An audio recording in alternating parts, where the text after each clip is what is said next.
thank you so much, Christelle, for coming on the show today. I really appreciate you taking the time. I've been looking forward to the conversation. Your company, Codi, is one that I found about a year ago. You're obviously in the remote work space and have been there well before the whole world kind of suddenly went remote as a result of COVID, of course. But I think what you're doing is really interesting, and I'm excited to kind of hear your entrepreneurial story and talk a bit about Codi. So first and foremost, just appreciate you coming on the show. Yeah, thanks a lot for having me, Jake. I'm very excited as well. Great. So I think a good place to start for those who don't know you would be to talk first kind of about your own story, just starting as kind of early as you're willing to go. I love hearing, especially with entrepreneurs, like I consider myself one, how they kind of got that bug in the first place, or like whether they were kind of born with it and how that kind of showed up over the course of their life story. And then later in the conversation, we can introduce Codi, but for those tuning in, it's basically Airbnb meets WeWork, I think. And so it's, provides opportunities for people to work outside of their home and in others' homes. And with that context, we'll obviously get to talking way more about the company, but would love to kind of start and talk about your story. Thank you. Yeah, so my story, I guess my background is in urban planning and environmental engineering. And I've always been obsessed with making cities a better place to live, especially neighborhoods, our local neighborhoods being more sustainable, and being a better place to work and live. And so back in 2018, I was doing a master's in city planning at UC Berkeley. And I couldn't wrap my head around the fact that there was a huge housing crisis in San Francisco, but our homes are just sitting empty all day long. So we're paying so much money for that asset that is just completely underutilized for a long amount of time every day. And I didn't, go into co-working until I actually had the experience myself. I struggle working from home. It was mainly the isolation was a big challenge for me. I tried coffee shops and they were just so noisy and unreliable. And I realized, from a city planning standpoint, all the co-working spaces and offices are typically outside of residential area. They are downtown. And so they force you to commute there, which kills the whole point of remote work. So quickly, my favorite workspace became my friends' homes. And I felt just much more productive and happier overall. And I could literally just walk down the street and knock at my neighbor's house and feel more inspired and productive there, so that I have a physical kind of separation between my home and my workplace, and be surrounded with other people.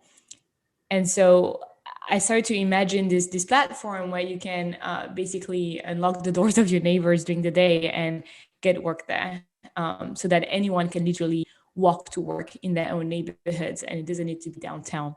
Because the reality is that 99% of Americans live in a residential neighborhood, and I don't live within 3 miles of a downtown office or co-working space.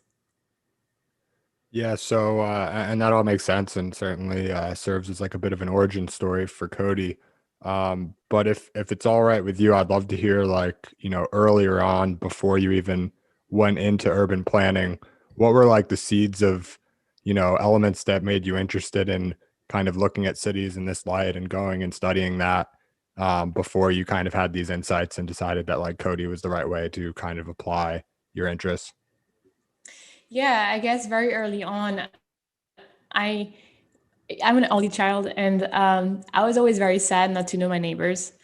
Um, and every time we were moving apartments or a building, like I would try to connect with my neighbors, but it was very difficult. And so in that regard, like I kind of had that in the back of my mind, like how can I better connect with the people from my neighborhood, um, and felt like it was kind of broken. I was born and raised in France, by the way, so I'm talking about my experience over there. Maybe it's a bit different here.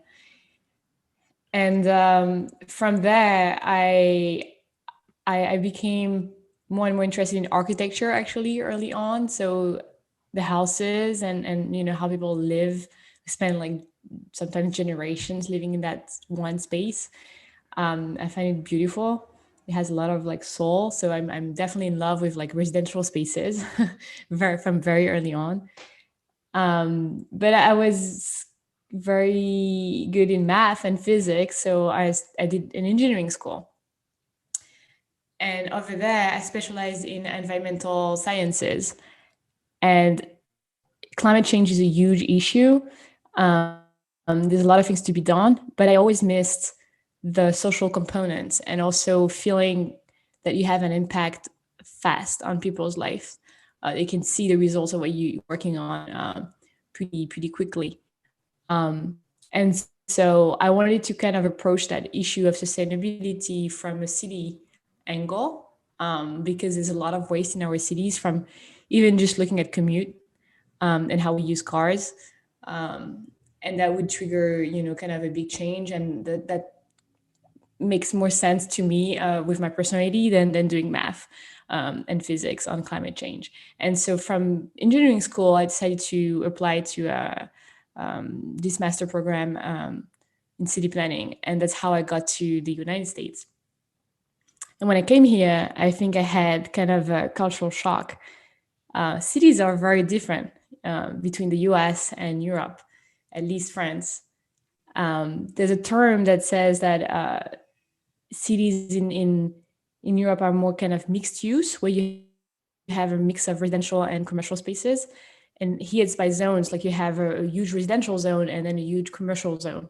And everyone is commuting from one to the other every day.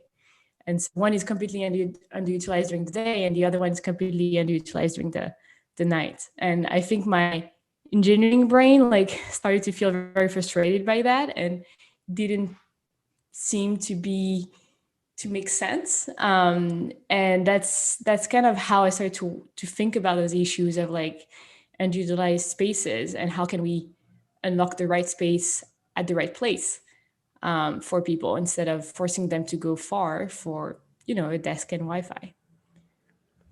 Yeah, and that's interesting comparing Europe to the US in terms of the cities with the more mixed version in Europe, it sounds like, of commercial versus residential. That's not something that I'd really realized or explicitly thought about in the past, but it's definitely interesting.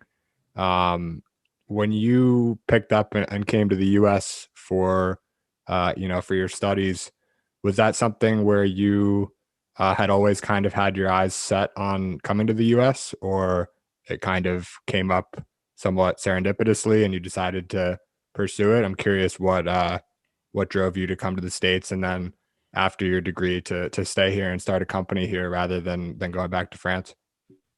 Yeah, so it's really serendipity. I applied to a lot of different master programs in city planning, and initially I actually wanted to go to Netherlands. They had a really good program over there, but Berkeley accepted me, and so I went to Berkeley, and that definitely changed my life. And if at this age, it changes the life of anyone, right? But Berkeley has a fascinating way of looking at cities and tackling issues from a very social standpoint. And so that really kind of made a big difference with my engineering background. And that was very helpful for me to be able to see cities with that social angle. And Berkeley is also an amazing place for entrepreneurs. There's so many startups coming out of Berkeley and entrepreneurship programs.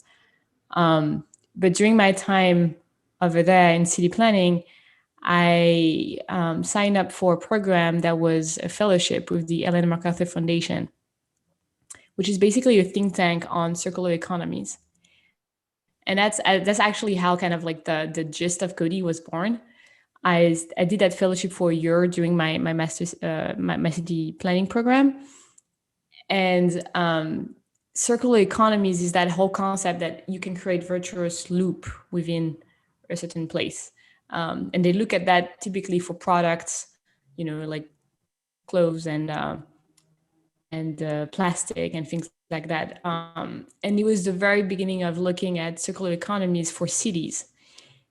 And that's how I kind of like, from a very theoretical standpoint, came to looking at land uses and zoning as in a dynamic way, thinking it doesn't make a lot of sense for zoning to be in stone. Like people have different needs every day, right? Every hour almost of the day. They sleep, they have food, and then they work, and then they have food again, and then they sleep. Um, so why one space should have only one purpose? It can be more dynamic. And so I looked at like circular economies in that regard, like how can we make land uses more circular?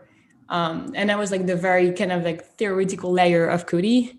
And from there, I met an entrepreneur who told me, look, don't do research, like go try it out. And so for my second year at Berkeley, I changed all my classes and I just went towards the entrepreneurship road and wanted to really try out to repurpose a home into a local work hub for professionals from the neighborhood.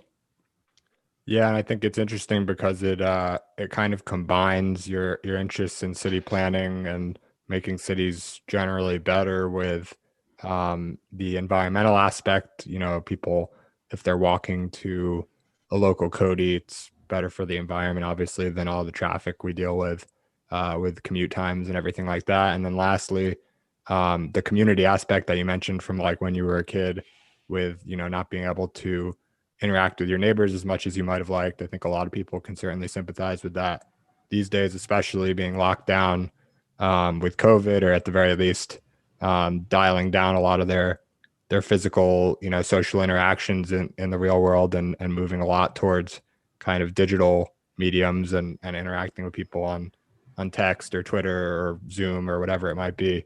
So it sounded like a great match once you kind of formed the idea from your own working remotely experience to be able to go and start a company like this. It seems like it checked a lot of boxes off of your list of interests, and then made sense to go pursue it. I think that one thing that's interesting in particular is you talk about how, like, you're paying these really high prices for rent for a small apartment in the Bay Area, or whatever it is, and it's kind of just sitting there all day while you go to the office and work. Yeah. Um, and you saw an opportunity to actually make your kind of living space make you some money while you're not using it, by being able to have people come and use it as a workspace during the day. And I kind of compare it to, I think about like one of the most intriguing companies to me overall is Tesla. And the most intriguing concept, I think, of theirs that it's made me like really bullish on the company for years, and it still hasn't really come to fruition yet. But the company's obviously realized a lot of appreciation in their value. The idea is that, they can overnight kind of deploy via software autonomous driving in all of their kind of cars, or at least a lot of their cars that people already own in their garage. And it's like a similar thing where the cars that people have, for most of the day parked either in their garage or in their office parking lot, could all of a sudden be turned on to go basically serve as like an autonomous self-driving Uber during the day. And I think, cars and houses are things that we use for a relatively small amount of time, and then they sit dormant for the rest of time, and to be able to kind of turn them on, I think, Tesla's trying to do that for cars, and if you guys can figure out a way to do that for houses, that would certainly seem to represent a lot of value. So maybe it would be best at this point to kind of talk about just like your introduction to Codi. I've kind of hinted at aspects of it, but for those listening in, would love to hear kind of your initial introduction. For sure, yeah. A lot of people describe it exactly the way you did. Airbnb meets WeWork. It's you put it in 3 words. Um, but Codi is the first company to offer access to daytime workspaces in private homes, giving people the opportunity to walk to work in their own neighborhoods. And so the service is designed for people who find it difficult to work from home every day, but aren't interested in commuting to a faraway office or working space that's typically downtown. And so on one hand, hosts make extra revenue during the day by just sharing unutilized spaces in their homes, typically dining room, living room. And on the other hand, the members are typically remote workers from their local neighborhood who want to get out of their space a couple of days a week. And now with the pandemic, actually, like we started to have a lot of demand on the company side. And we actually kind of work directly with companies so that they can offer an employee benefit that is like access to local workspaces in your neighborhood for their employees. And so we create kind of hubs for them, company exclusive hubs in the neighborhoods of the employees. So it sounds like there was a bit of a shift in like the kind of initial flywheel that you guys were going after, where initially I think you probably were just kind of going for regular consumers who might want to host one of these Codi communities versus people who want to get out of their house and go, maybe they don't want to host but they want to go work in some of these places. And then with COVID and the sudden shift to remote and companies not really knowing what to do, it sounds like you had some demand from companies to kind of help them give their employees an alternative to working at home where they could kind of go to places in their local communities. What was kind of what was, if that's right, in terms of describing a little bit of a transition, what was that transition like? How is it kind of changed because of COVID? And why do you think going through the companies is kind of the better model at this point? Yeah, I think you put it well. So long term, our vision hasn't changed. Our mission is that anyone, anywhere can have access to a Codi, can walk to work, whatever their neighborhood may be, whatever the company may be, even if they don't have a company, they may be a self-employed person. So that vision hasn't changed. But short term, co-working is definitely more sensitive because of risk of exposure to the virus. And there's less of a concern and a high demand for coworkers to go together to one location, right? And so for the company, it's really impactful to offer Codi as a benefit, so that it's actually solving the struggles of working from home and the fact that this is not as inclusive to just let your employees work from home. Some can't because they don't have the right conditions at home. While you still have that flexibility of really placing the hubs in the neighborhoods of the employees instead of forcing them to go to a downtown space. And so you have kind of the best of both worlds, like between remote work and having a physical space to go to. So I think that value prop of creating that workplace optionality is very strong right now for a lot of companies that are transitioning from office first to remote first or to hybrid work models. And we kind of the only one who can really deliver that value prop, because the others are typically commercial spaces that are downtown, and so it would make people commute, which is the number one reason why people don't want to go back to the office. So I think that's what created that shift, both the difficulties with the risk of COVID for pure co-working models, and second, the fact that the value prop for companies is much stronger now that they are actually shifting the whole workforce towards hybrid or remote work models. And it's actually a bit safer than any other kind of out of home option, right? Like the office with, 100 or 1,000 people probably is less safe generally. And then these kind of corporate centers within, in downtown and everything like that, it sounds like having small communities in people's homes where you can kind of, keep people honest with different review systems and whatever else, you guys might have in place. It sounds like that's probably actually kind of the safest first step in getting back to working kind of together rather than just kind of by yourself at home. Definitely safer, because also you're not using public transportation. Typically, you walk or bike to that location, so you remove that risk of like the transportation to go to that space. And second, as you said, like no elevator, no lobbies, and no very few people. It's like a small group of 5, 6 people, typically, instead of hundreds in an office. But something else that is, I think, important to emphasize is that it's also about attracting and retaining talent. There's a huge shift right now towards remote work, and there's going to be a split between the companies going back full time to the office and the ones that embrace flexible work, like Twitter, Microsoft. I believe that the best companies will offer the best workplace benefits possible. And so that it's pretty clear in the data.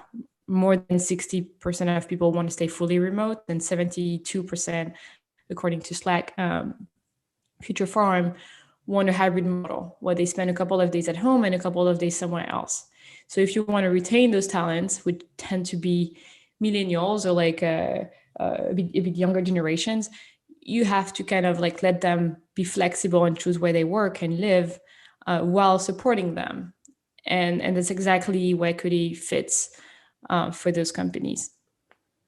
Yeah, I think I mentioned before we started recording that the reason I reached out to have you on was that this was an idea that, and I discovered you guys like a year ago, and this was an idea that I had thought of pre-COVID as the best solution in my mind to giving a large and growing population of remote workers, which at the time was already large and growing very quickly at an accelerated rate, but now it's just like overnight the whole world seems to be remote, and maybe it'll go back a little bit from where it is now, but I think like once people have learned to kind of see with the lights off, people don't necessarily want to turn them back on right away.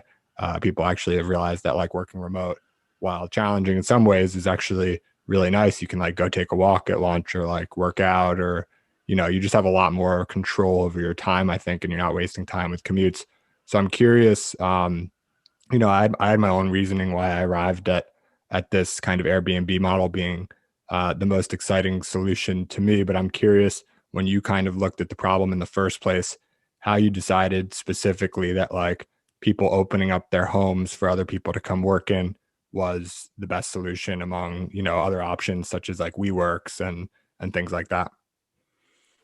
I think it's very similar to your conclusion and how you came to this a similar concept when you found Codi a year ago. Um, I was working from home and I struggled with the isolation. I couldn't see myself spending 5 days a week by my alone in my home every day. That sounds just seemed very sad and depressing, and it does create a lot of mental health issues.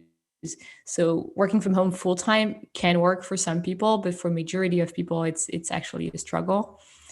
So that's like the kind of the first option by default, just staying by yourself at home, and I don't think that's sustainable.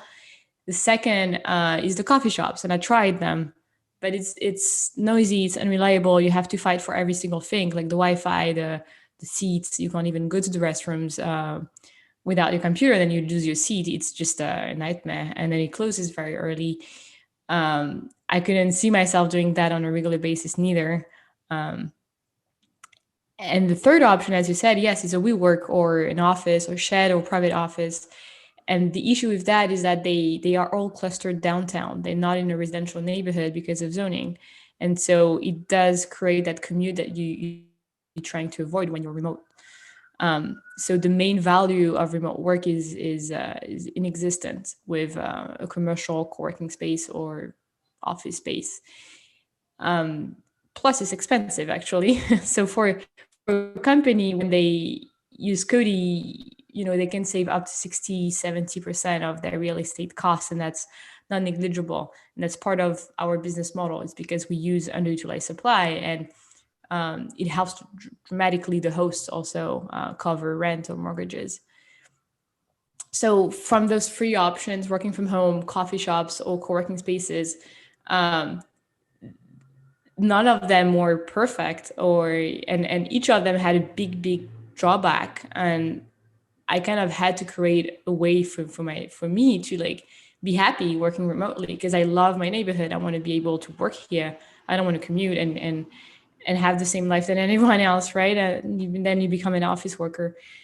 And for that, like, that's why I started to work for my friend's place. And I realized after my first session at their home, I realized we surrounded with beautiful houses that are just sitting empty. They have Wi-Fi, they have sofa, they have a work table. It's just a matter of like kind of standardizing them a little bit so that the experience is productive and consistent for all our members. But outside of that, like the opportunities and possibilities are massive. It's massive. And you can just walk down the street and you can look around you. I challenge anyone hearing this podcast to like walk down the street and look around, and you'll see all those empty homes. And some of them look great and you would love to go there. And it's just it was not possible without a platform like Codi to open those doors. And once you open the first door, like then it becomes very frustrating not to be able to open more doors and have access to that possibility of working somewhere else in a different home, wherever you are. And so that really pushed me to like just create it because I wanted it for myself. Yeah, and I think that's often the reason why a lot of companies that end up being super successful start is because people want it for themselves. I really like I said, I enjoyed, the concept and the idea and believed in it strongly a while ago, but I'm glad to have had you on the podcast today to be able to hear your vision in response to some of these questions. And I think that it's, we're aligned in a lot of ways in which we think about it. And I can't have a conversation like this with every founder because I don't really understand exactly why they're doing what they're doing, and maybe I don't understand exactly why you're doing what you're doing either. But so far it sounds like almost every point that you're saying like resonates very clearly with me as well. And I can't help but be excited about the company. I think people listening definitely should go check it out and see if it's available, near them, or if they can help, start the flywheel in their local area. Um, a Yeah. couple a couple things that I would add, just because I did kind of spend some time thinking about these things and looking into some of the available data, was that, to your point, or several points which I think were really great, but the issues with working from home by yourself, which I imagine more people are doing now than ever, even in just percentage terms of the total remote population. So like when I had looked at it like a year ago, it was like 83%, I think, were working of remote workers were working, from home.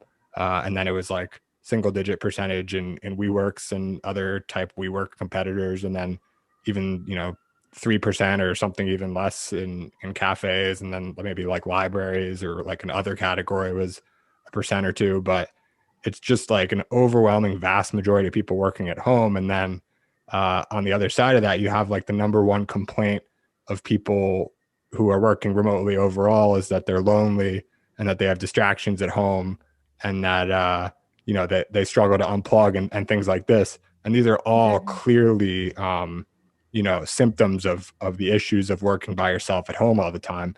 And I think, to your point, like people don't necessarily want to work out of their home all the time, but the flexibility to walk down the street and be with some people who are also working, it's like a super intriguing proposition. And then the point you made about like, you can also pass on the cost savings to, maybe it's the companies now, maybe it's the people working later, but you don't have to pay for these big buildings and, expensive Yeah. cities to host WeWorks. You can just, utilize the value that's already existing. Exactly. I love how you put it, and also by using a concept like Codi or a platform like Codi, is that you are contributing to the local economy, which is something is very close to my heart. By using your host place, like a host place, as a workspace for you during the day, you're helping them pay the rent and mortgage.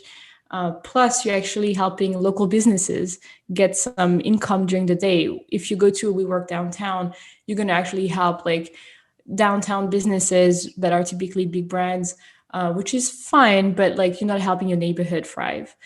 And what I love about this circular economy, concept applied to Cody, is that it's locals, it's for locals by locals, and you're boosting the local economy by at least 2.3x, according to what we estimated, to for local residents, but also for local businesses who benefit from you staying there to work every day.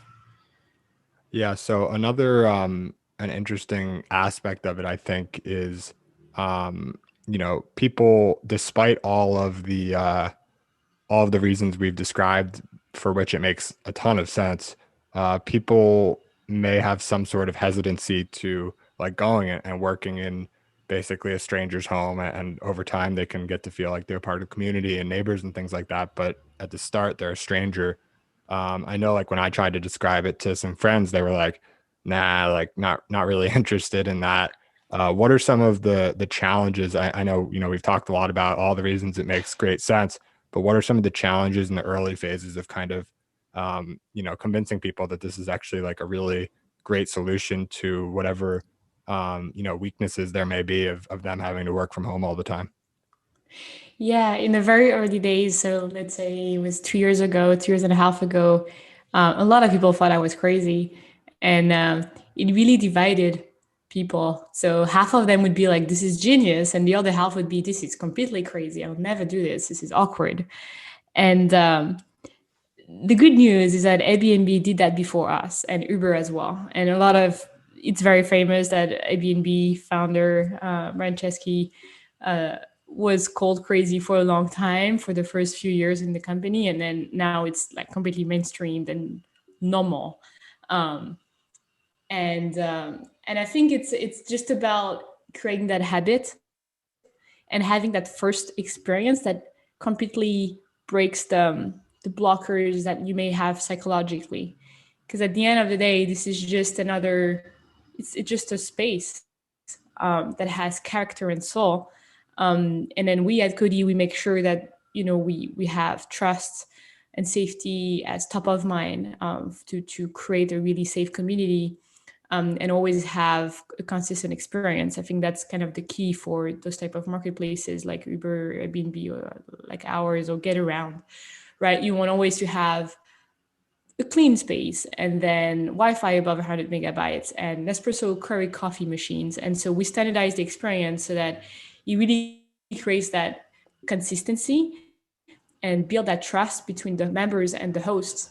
And once you have that first experience, you realize it's actually a VIP experience. It's much, much better than going to a commercial space, in my opinion, at least.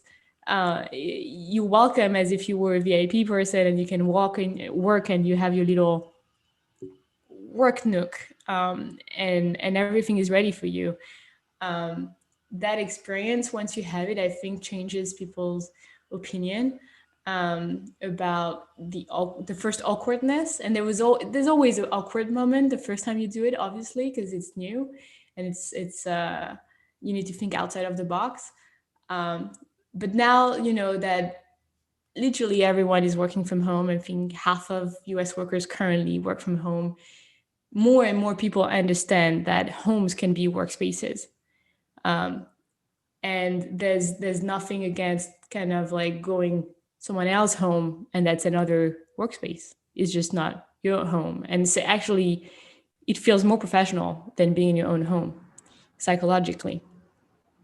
Yeah, and I think there's something to be said for just like getting out of the house. It's a different mode, and you can kind of get home afterwards and shut down a little easier, more like you can do when you kind of get home from the office. I've been, Exactly. at home basically all year, and I'm just like on all the time for the most part, for better or worse. But it's definitely a bit challenging. I think the point that you brought up about like Airbnb having kind of broken maybe the a poor psychology a little bit, that people had some, reservations about being in other people's homes. I thought about that being even extended to the concept that like with Airbnb you're like sleeping in people's beds. With Oh Cody, yeah. you're just sitting at a desk or sitting on a couch. It's a much actually, if you're comfortable with an Airbnb, and I'm in an Airbnb as we speak. I'm very comfortable with Airbnbs. And I think most people are, or a lot of people are. So if you're comfortable sleeping in someone else's houses in their bed, you should reasonably be pretty comfortable kind of working at a workstation in their house. Yeah, definitely. And the fact that we have now more and more companies trusting us to provide spaces for their employees prove that, if a company can trust us, like mainly anyone can do it. And this is a cultural shift as well. But yes, even for our host, Airbnb is much more of a hassle, and you have that psychological barrier of having someone sleep in your bed that you don't have with Cody, because it's literally a living room, a dining room during the day, and these are not tourists who can throw a party and in your home. It's local residents like you and me like your neighbors who just want to spend a couple of hours in a quiet space to get work done on a laptop. It's a very different experience. Right. So you talked a bit about how it's actually a more kind of personalized and comfortable experience than even a WeWork or something like that. Certainly, more than like an office setting. And it makes sense. I think, on the one hand, homes are just more homey, and then on the other hand, uh, you can provide way more optionality to people by opening up, by serving as a marketplace for every home to open up rather than if you're WeWork, you have to kind of explicitly design, different settings to appease different people and things like that. Um, I'm curious kind of to that point, what some of the initial Codis have kind of, had as their defining features, the ones that kind of, how do they differentiate themselves? So you mentioned that like there's certain things that they have in common and you've kind of standardized certain aspects of like the comforts of things you need to be able to work productively and things like that. But what are some of like the differentiating kind of special factors that have emerged in some of the Codis that have come up to date? Pets sometimes. You can have a dog for the day or a cat for the day. Um, Cody, that was kind of like a fun fact that became super popular in the early days of Cody because it's fun. Like you can go to your neighbor's house or Cody and enjoy the company of that dog, which for dog lovers was a great selling point that you would never have in a traditional office or co-working space. But more seriously, the way we treat our hosts is very kind of hands-on. So first, there's like a strict vetting and screening process because this is not an Airbnb. Again, this is really for work purposes. So the space needs to be comfortable and have kind of qualities for productivity. Typically, it needs to be bright and have big windows, and that's how like you can feel more inspired. As you said, we don't design the spaces, but we can pick them and select them based on those qualities because there's a ton of hosts out there and tons of homes that have those qualities and can be a Cody host. And then once we select the space and the host, we standardize the experience, as you said, with a couple of kind of productivity standards to make sure it's a consistent experience and it's a productive experience for anyone with the coffee, the Wi-Fi speed, the power outlets, access to the space. And every space has its character and its soul. And so members can look on the platform and choose the one that they like the most. And typically members tend to use two free spaces and they kind of like change depending on where they want to go today, right? Like some people like to just stay in the neighborhood. Others want to go to a new neighborhood and explore the city a bit more, or go close to their friends or close to the kids if they childcare and stuff like that. So that creates, like as you said, like a lot of optionality and flexibility for the worker. What makes Cody very different from an experience standpoint to a commercial space is the coziness element for sure. The uniqueness, it's much more inspiring in the sense of like you're gonna have amazing views and great design. People spend so much time designing their homes. They are beautiful already. A lot of them are amazing. Our best hosts are typically designers. They have gorgeous homes, and you would not change a thing in that space. And then the location is obviously always a big plus, right? So the big difference is that you can actually walk down the street and find a space instead of going far for a commercial space.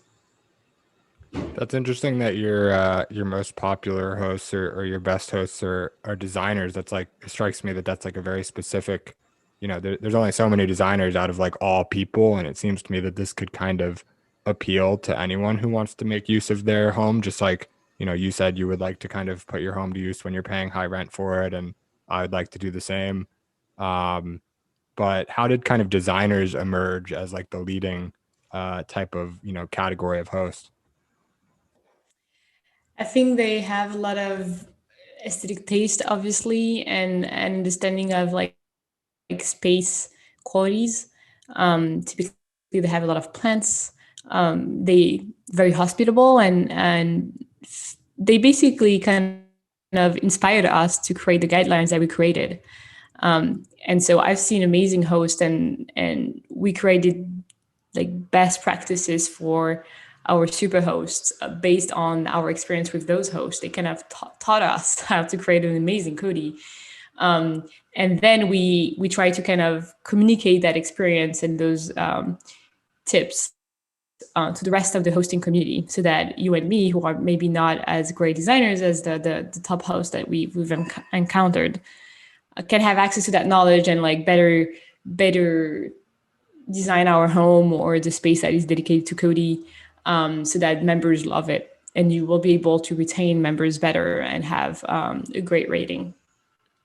So it sounds like designers are pretty popular on the host side for all the reasons you kind of mentioned, but on the worker side, the people who are, visiting these Codis and working in these Codis, if you had to like think about all the people you've seen using Cody and all the stories you might have heard, what are some like defining characteristics of the people who are just like most absolutely loving the Cody experience versus people who are like trying it out and thinking like, oh, this is like pretty good, but like the people who really love it, what do you think are some of the defining characteristics of them? I think they are very tied to the neighborhood. They really appreciate the kind of like the walking biking concept of like walk or bike to work, and enjoy that time, that commute time, which is short, but it's a short commute time in your neighborhood, and you can stop at your favorite coffee shop, get your coffee, and then you arrive in the Cody. That piece of the day when you go to the Cody and come back from the Cody is a really great moment. And I think that's kind of a consistent feedback we had from members who love Cody. It's about feeling very ingrained in the community and in the neighborhood, and being able to just stay locally and really enjoy the neighborhood. Second, for the B2C platform, the direct to consumer, typically people are sociable. They like to be around other people and meet new people. And what they love about Cody is that it actually connects you with great professionals that you would never suspect live right next to you, either the host or the members. Now we have rules obviously about like quiet workspaces. So during the day, nobody's like just chatting like this, but there's always like the coffee break and the lunch break, which are very precious moments for the Kudi community, because you can have a random chat with a great professional. And typically you can see the LinkedIn profile before you go, once you booked. And so it creates really, really cool connections that way. So last question here, and then I'll give you the chance to kind of point people to where they can go and learn more about Cody and things like that. But um, I think, like I've said a few times, I think it's a fascinating concept, and I'm really optimistic that you can make it succeed in a very large way. And hopefully have a ton of Codys in the future and a ton of people working in Codys, and maybe establish it as one of those leading, if not the leading, alternatives that people have, and we'll find hopefully a lot more people working in each other's homes versus in their own homes by themselves, or in co-working spaces or offices or whatever it might be.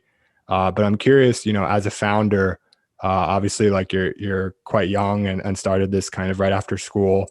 I'm curious to know what has been kind of one of the most enjoyable aspects of being a founder. I know it can be a frustrating and difficult position to be in for sure, and there's certainly a ton of challenges, but what kind of keeps you going and has been like one of the highlights of your experience leading a company?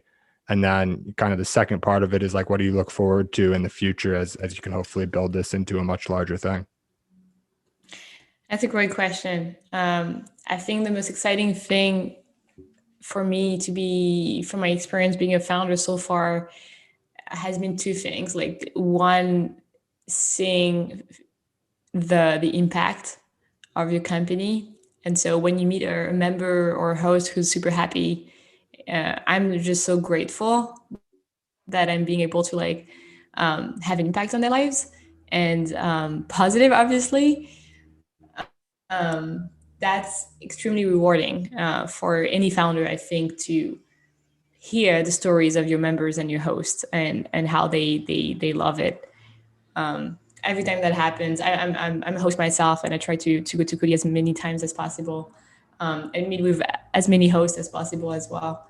And I love just understanding why they doing this, and meeting them. So that's been amazing. I've met so many incredible people, and I've actually got to know San Francisco way more because I moved to San Francisco and launched Codi, and so I explored all the neighborhoods that way and met so many locals that way. Second is my team. It's my first time starting a company, and I've been blessed with incredible people who, for some reason, joined me in this adventure, and are building this very exciting business and platform and community with me. And so every day I just have a lot of fun working with them. And I think that's an amazing part of being a founder, is build your own team and be surrounded with incredible people. So that's like to reply to your first question around what I enjoyed the most as a founder. What I'm looking forward to in the future is definitely seeing Codi accessible in many, many more places in the US and then abroad. We that's our vision. We want anyone to be able to walk to work, whatever the neighborhood is. So it's very inclusive, basically. You don't need to live in a downtown area. You don't need to live even in a big city. You can be in a random town in a random state in the US and have access to Codi. That's a dream. So I'm looking forward to expand as much as possible and work more with. I'm excited about the enterprise partnerships because you can have more impact faster and really tailor the locations where employees live, and recreate the company culture. And that's very fascinating to me. Yeah, that's awesome. I think those are great highlights from your experience that you love, and it makes a lot of sense. And then the vision I can certainly see unfolding. So we'll be curious to kind of watch the progress as you go, and rooting for you guys all along the way. Thank you so much again, Christelle, for coming on today and talking with me about your company and your story. Where can people, in closing, go and follow Codi as it kind of grows, and follow you, and just kind of stay in the loop on all of this? Yeah, thanks for asking. So people can just go to Codi.com. If you want to have access to Codi, if you don't see a Codi around you, you can fill out the form, especially if you are with a team. You want to convince your coworkers or your HR manager to give you access to Codi. We can unlock a Codi anywhere because there are homes anywhere, near any home. So we'll be happy to unlock locations for you. So go to Codi.com and fill out the form if you don't find the space already in there. And then to follow us, like Twitter is a good place. And then Instagram, Codi Work, @Codi Work is our handle.